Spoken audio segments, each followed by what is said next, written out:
Yo, I never thought this figure was gonna make it onto No Hype, but today, here we are. But before we get into that, I wanna make sure that you guys are subscribed to the channel, liking, commenting, and sharing, because it's your support that allows me to keep doing these videos. So what we have here is a really dope release from Super Plastic, and it's The Legend of Malone. And if the name didn't give it away, it's a Post Malone release that was actually co-designed by old Post himself. Everything about this figure is actually really dope, and the quality is high on this release.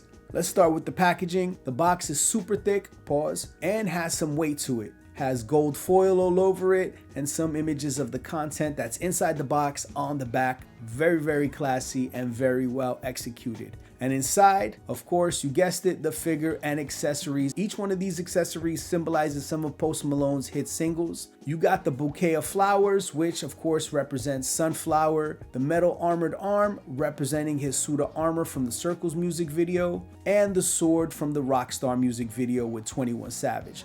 Of course, the fine detail is all here, like Post and his cigarette on the metal arm, and the accurate tattoos. The outfit is super fire with tons of motion in the pose of this figure, and it also comes with a replaceable head that's bird-like. And I'm gonna be honest with you, I'm not really sure where that inspo came from, as I'm not really up to date on all things Post Malone. I just know what I know and know the basics that I like from his catalog. This figure is not small by any means. It is a whopping 14 inches tall to be exact. And when it initially released, it retailed for $170. But with the recent announcement on Super Plastic's site, after the tariff threats basically forced them to close down their toy operations, I snagged this for 79% off on their website, along with some other figures, which brought the price of this figure from $170 to $36. But let's be honest, a steal is hardly what this deal was, and I almost felt bad to buy it at that price, but I guess not bad enough. And as expected, a bunch of people bought out the entire site and are now reselling it on theirs.